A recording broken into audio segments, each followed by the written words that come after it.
This is the story of two strangers whose unexpected meeting takes them on a dangerous journey. On one side, there is a spy who risks her life to save the world from destruction. And on the other side, there is a simple farmer who unknowingly gets caught in this deadly game while trying to protect his love. So the story begins in Washington, D.C., where we see a girl named Sadie driving her car. She looks very upset. Just then, she gets a call from Dr. Claudia. Claudia asks her, "Why are you so disturbed by the death of that girl?"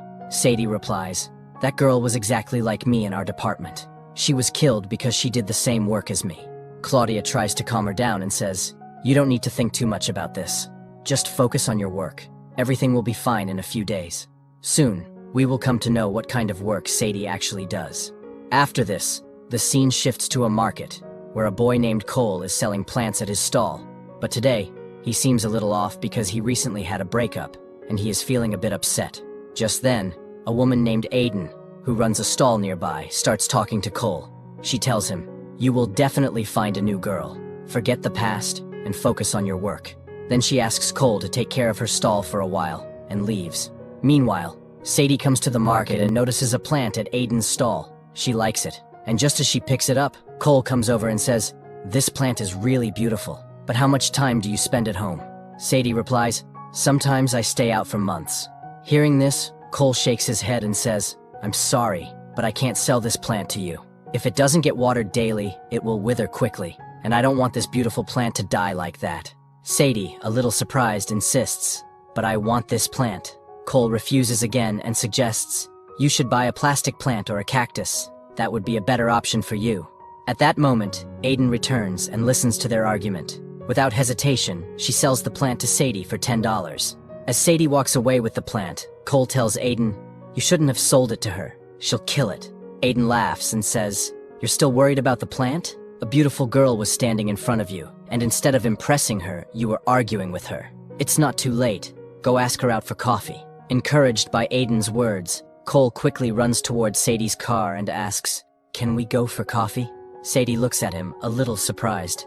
"Just now, we had an argument, and now you're asking me out for coffee?" she asks. Cole realizes how it sounds and awkwardly says, "I'm sorry," and starts to walk away. But before he can leave, Sadie stops him and says, "If it's just coffee, then we can go." Cole's face lights up with happiness, and he gets into Sadie's car. The next scene shows them walking around the city while drinking coffee. They visit different places and start talking about their lives. Sadie tells Cole, "I'm an international art dealer. As soon as I get a call, I have to travel to different countries and explore the art of various places." Cole responds, "Farming is my passion, but I'm also writing a book about how to take care of plants and trees and how humans are destroying nature every day." In this way, they spend the entire day together, and by nighttime, they find themselves at a bar. Sadie starts singing and calls Cole to join her, but he feels shy. Even so, they enjoy the night together. At one point, Cole asks, "What kind of life partner do you want?" Sadie smiles and says, "I want my partner to be like a cactus, someone who can survive even if they don't get water for a long time. I travel a lot, so I want a partner who understands me well. Even if there is distance between us, he should be strong enough to stay committed so that there are no problems between us." As they continue talking, they start feeling more comfortable with each other.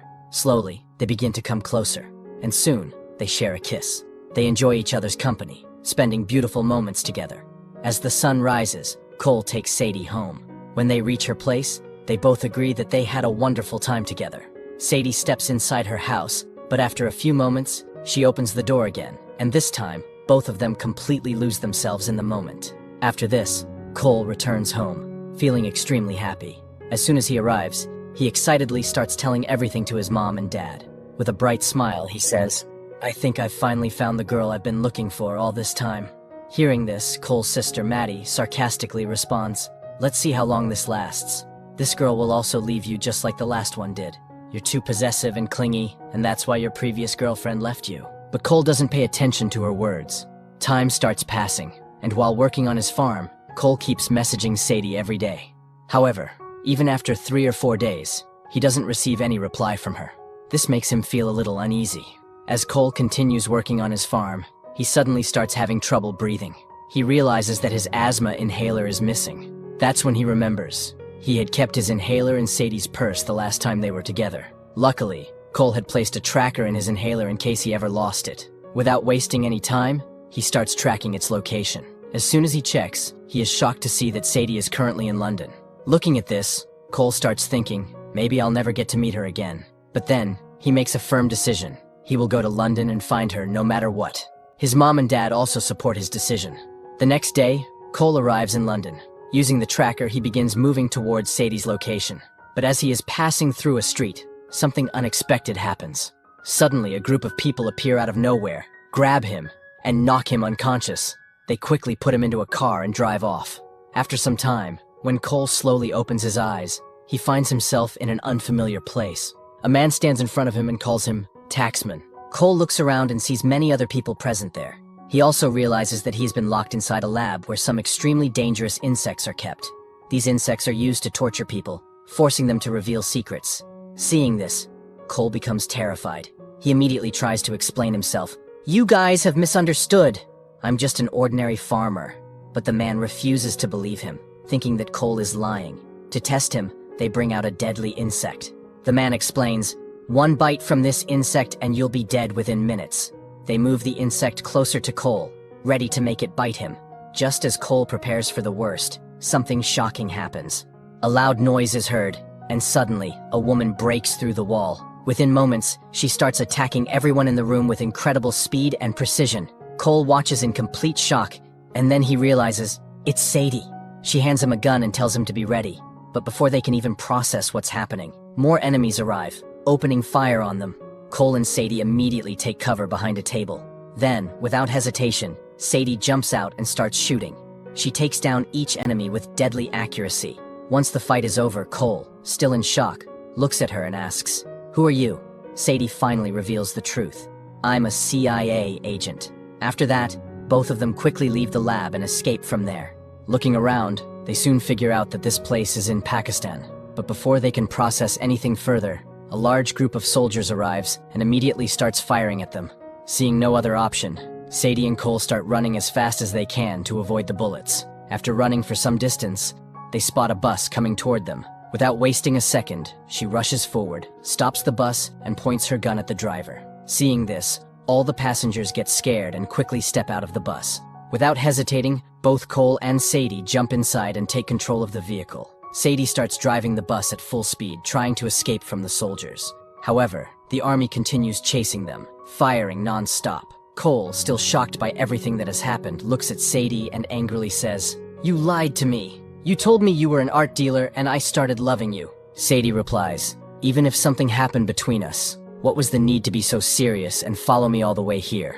Before Cole can respond, a soldier suddenly jumps inside the moving bus through the back door. Cole immediately reacts and starts fighting with him. After struggling for a while, Cole somehow manages to overpower him and finally throws him out of the bus. But the danger is far from over. More soldiers climb onto the bus and start attacking Sadie. However, she bravely fights back. She throws them out of the bus while also managing to destroy several of their vehicles coming from the front. After an intense chase, they finally manage to escape from all the soldiers. But just when they think they are safe, the bus suddenly breaks down and comes to a stop on its own. Realizing they can't continue on the bus, both of them decide to move forward on foot. Meanwhile, in another location, we are introduced to a powerful mafia boss named Levick. It turns out that all the people who were chasing Sadie and Cole were actually sent by Levick. One of his men presents Cole's profile and says, "We have identified the taxman, but it seems like he is working unofficially. There's no record of him in any intelligence database." Hearing this, Levick gets furious. Without wasting any time, he issues a new order. "Send this so-called taxman's photo to all of our men. Whoever catches him alive will get a reward of $1 million. After this, the hunt for Cole begins, and now, every dangerous person in the area is after him. Meanwhile, Cole and Sadie continue walking through the streets. Cole, still in shock, says, "Those people were going to kill me because they thought I was the taxman. But who is this taxman after all?" Sadie sighs and finally reveals the truth. "They are after you because they think you are the taxman. But in reality, I am the real taxman." After this, they decide to find a way to get Cole out of the country. They take a taxi and go to meet a man named Marco. Sadie's plan was simple. She wanted Marco to help send Cole back to America safely. As they arrive, Marco steps out, and to Cole's surprise, he greets Sadie by kissing her. Cole doesn't like this at all. He realizes that Marco and Sadie must have worked together before. As Marco and Sadie start talking, more details come to light. Sadie reveals that she had come here because she got information about a man named Etsuko. He had been developing a bioweapon, a deadly weapon capable of destroying entire countries. The ones who stole this weapon were Levik's men. Sadie then turns to Marco and says, "No matter what, you have to send Cole back to America." Marco agrees to help. Sadie, without saying much, starts walking away. Just as Marco is about to take Cole away, something terrible happens. A gunshot is heard, and Marco suddenly collapses. He has been shot. At that moment, a man emerges from the shadows, already holding Sadie at gunpoint. He orders both of them to move forward quietly. Just then, another shot rings out, and a second attacker appears, turning his gun on Cole and Sadie. With no other choice, they obey. After walking a short distance, they are forced into a car. Inside the car, they find another dangerous man named God. God looks at them and smirks. "You know," he says, "Levik has put a $1 million bounty on your heads. Now, everyone in this area will be after you." After driving a short distance, God suddenly stops the car and orders both of them to get into his vehicle. But before they can react, another car appears out of nowhere and crashes into him at full speed, killing God instantly. Taking advantage of the chaos, Sadie and Cole manage to escape and take another car to get away. While driving, Cole suddenly remembers something and tells Sadie that when those people had captured him, they kept asking him repeatedly about some passcode. He then asks her what it all means. Hearing this, Sadie gets angry and says, "Why didn't you tell me this before?" Then, after thinking for a moment, she realizes that Levik's men still haven't found the passcode for the bioweapon. Without that code, they cannot sell the weapon anywhere. This also makes her realize that the reason Levik put a $1 million bounty on Cole's head is because they think he is the only one who knows the passcode. Understanding the situation, Sadie quickly makes a plan. Without giving Cole a chance to react, she suddenly knocks him unconscious by hitting him on the head.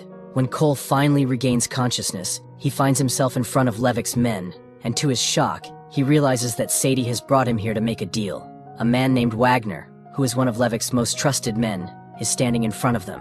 Looking at him, Sadie confidently says, "This is the taxman, and now I want my $1 million. Hearing this, Wagner and his men put both of them inside a plane and start taking them to another location. Inside the plane, Cole watches as they bring out the briefcase containing the bioweapon and start making preparations. But before they can do anything, Wagner takes Cole's phone and checks it. Upon seeing a picture of Cole and Sadie together, he immediately realizes that both of them are connected. But before he can do anything, Sadie quickly steps forward and says, "Don't kill Cole. I have the passcode." She then pretends to take something out of her pocket and secretly places a shock-giving chip in Wagner's hand. The moment she presses the button, Wagner screams in pain, and taking advantage of the situation, she immediately attacks the rest of the men. Seeing this, Cole also jumps into the fight and starts taking down their attackers. But in the middle of the fight, one of the men suddenly stabs Sadie with a knife. Seeing this, Cole becomes furious and beats the man so badly that he becomes unconscious. Sadie, struggling with her wound, tells Cole to take the parachute and jump off the plane along with the briefcase before the rest of them regain consciousness. Without wasting a second, Cole quickly grabs a parachute, picks up Sadie, and jumps off the plane along with the briefcase. Later, they are shown lying on a beach. After a long time, Sadie slowly opens her eyes and realizes that Cole has not only saved her, but also successfully brought the briefcase with him. As night falls, both of them sit and start talking. Cole has also treated Sadie's wounds using herbs, which impresses her. Seeing how kind and caring he is, she starts feeling guilty for the way she has treated him. The two talk for a long time, and as they spend more time together, they grow closer again. Eventually, they lean in and kiss each other. The next day, Wagner reaches their location along with his men and immediately starts firing at them. But just then, the CIA arrives in a boat and starts fighting against Wagner's men. And in the midst of the fight, Wagner manages to escape with the briefcase. After the fight ends, the CIA team reaches the beach and takes Cole and Sadie to their headquarters. There they are both strapped to a lie detector machine, and a CIA officer named Jackson begins questioning them. However, instead of answering properly, Cole and Sadie continue arguing with each other throughout the entire interrogation. Annoyed by their constant bickering, Jackson finally stops them and asks Sadie to meet the boss. Sadie then goes to meet her superior, Claudia. Claudia looks at her and says, "You failed to retrieve the bioweapon, and on top of that, you broke several rules. As a result, you are suspended for a few days." Meanwhile, Jackson pulls Cole aside and warns him to stay away from Sadie as much as possible. He tells Cole, "Sadie lies every time. She is just using you. She has killed many people before, and she will do the same to you." Later, we see that the CIA officers decide to tell Levick half of the passcode. Since Levick knows that the passcode is with Taxman, they plan to use Cole as a pawn to catch Levick. However, Cole refuses. They tell him that not only are you in danger, but your family is also in danger now because they believe you are the taxman. Hearing this, Cole agrees. But Sadie explains that this mission will put you in a lot of danger. These CIA people will use you and then abandon you. Cole responds, saying, "Your CIA people also said the same thing, that you used me." Hearing this, Sadie gets angry and leaves. On the other side, we meet a man named Danny. He had given Levick the job to bring the bioweapon, but now he is furious with Levick. He says, "I need the passcode for this weapon within 48 hours, or I will kill you. And this time, I will go with you to meet Taxman." After sending part of the passcode to Levick, the CIA books a table for Cole and sends this location to Levick by calling Cole Taxman so that as soon as Levick meets Taxman, he will fall into the CIA's trap. Cole goes and sits at the book table while the CIA operates him from a distance. But Levick is very clever. He brings Danny along and has all the CIA people killed by his men before reaching the table. Meanwhile, we also get a glimpse of Sadie, who is worried about Cole. After this, Levick and Danny arrive at the table with the briefcase and start asking Cole for the passcode. Cole starts pretending, saying, "You've helped me by killing my men. I sent you this location because I didn't gain anything by working with the department. Now, if you give me double the money, only then will I open this briefcase." He is buying time out of fear, hoping Sadie will come. Danny gets angry and says, "Fool someone else, quickly show me the passcode." Levick also threatens him at gunpoint. Then, Sadie enters, and seeing her, Cole becomes very happy because he was waiting for her. Sadie comes and sits down, telling Danny, "I'm the real taxman," and directly speaks to him, saying, "I know the passcode. Here's my account number. As soon as I get the passcode, the money should be transferred to my account." She then opens the briefcase with the passcode inside, revealing a bioweapon in a small box. As soon as the briefcase opens, money is transferred to Sadie's account. But Levick says, "My work is still not done. You both can't leave until it's finished." Suddenly, some gangsters appear and take Levick at gunpoint because Sadie had already put a bounty of $1 million on him. This leads to Danny's people pointing guns at the gangsters. Seeing this, all the civilians start running away. Then, Sadie, seeing the opportunity, grabs the weapon and starts running. Bullets start firing all around. Danny's people aim to kill Cole and Sadie, but Sadie fights back bravely, shooting them, while Cole starts killing them in his own style. The gangsters help them by fighting against Danny's men. The machine inside the building is designed to rotate the whole structure, but because of the fight between Cole and Wagner, the machine starts firing, and the building begins to rotate. The two keep fighting as the building rotates faster. After a long struggle, Cole throws Wagner into the middle of the machine, killing him. However, this damages the machine even more, and the entire building starts spinning faster. Danny tells Levick to bring the bioweapon from Sadie, but Levick shoots him instead. Levick then goes to Sadie, and they start fighting for the bioweapon. The fight continues for a long time, but Levick is about to kill Sadie. Seeing this, Cole rushes in and pushes Levick away.